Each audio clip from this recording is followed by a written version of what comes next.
Správy. Dobrý deň.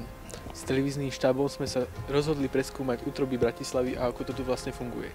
Po dlhom pátraní sme objavili občianske združenie, ktoré sa aktívne venuje zvyšovaniu úrovne života v Bratislave.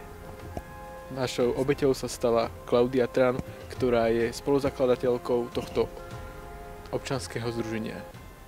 Poďme sa na to pozrieť. ID Space Team je vlastne občianske združenie zaoberajúce sa najmä organizáciou mládežníckych akcií, ktoré v prvom rade dávajú priestor pre našich rovesníkov, pre iných mladých žijúcich v Bratislave a nielen v Bratislave. Dáva vlastne tento priestor na rozvoj ich osobnosti, na rozvoj ich talentu. A sú to napríklad projekty ako Rozbalto Bratislava, ktorý v prvom rade poskytuje finančné a materiálne prostriedky. Tieto finančné a materiálne prostriedky sú častokrát takou hlavnou bariérou alebo takým základným problémom, prečo mladí ľudia svoj talent nerozvíjajú, pretože nemajú tie finančné alebo materiálne prostriedky. A ID Space Team, keďže úzko súvisí aj s hlavným mestom Bratislava, tieto prostriedky má možnosť sprostredkovať. Rozbalto Bratislava je hlavne taký multižánrový festival, ktorý podporuje mladých v rôznych odvetviach, či už sú to spevacké talenty, alebo tanečné talenty, alebo prípadne nejaké vedecké.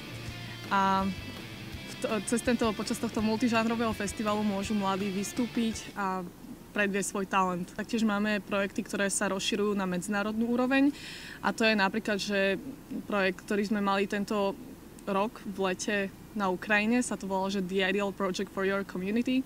A tento projekt, prostredníctvom tohto projektu sme sa snažili inšpirovať mladých Ukrajincov a ukázať im, že naše spôsoby, ako organizujeme projekty a akým spôsobom by to mohli robiť aj oni. A bolo to tzv. Vzájomné si zdieľanie skúseností.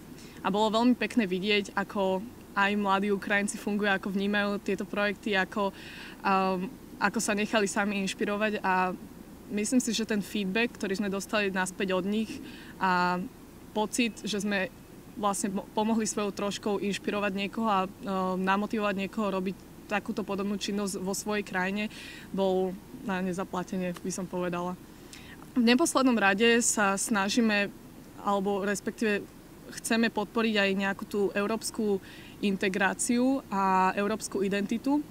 A preto organizujeme aj medzinárodné konferencie, kedy pozývame mladých z rôznych európskych krajín priamo sem do Bratislavy, kde majú možnosť vyjadriť svoje politické názory alebo celkovo ich názor na svetovú ekonomiku a politiku. Najbližším projektom, ktorý chystáme, je teraz medzinárodná konferencia.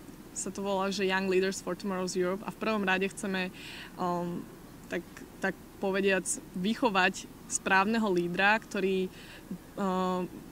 sa bude vedieť orientovať v politických záležitostiach, ale taktiež bude brať ohľad aj na diverzitu v kultúrach. Ja konkrétne som sa začala venovať tejto dobrovoľníckej činnosti približne pred 3 rokmi. Vtedy som bola najmä obklopovaná ľuďmi, ktorí sa už venovali nejakým tým aktivitám dobrovoľníckym a všelijakým iným činnostiam, a veľmi ma zaujalo práve to, že sa popri tých činnostiach stretávali s inými ľuďmi, naberali kontakty, vytvárali si svoju sieť konexií a taktiež zisťovali, ako som už aj predtým spomínala, zisťovali pri tom, že čo ich baví, čo ich nebaví a čo by chceli potom v budúcnosti robiť.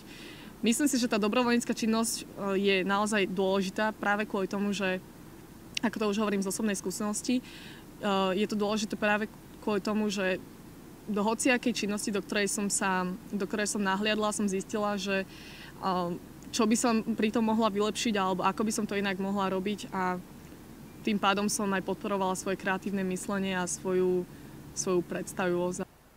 Pevne veríme, že sa mladí konečne polepšia. Pre televíziu FMK Peter Kanda.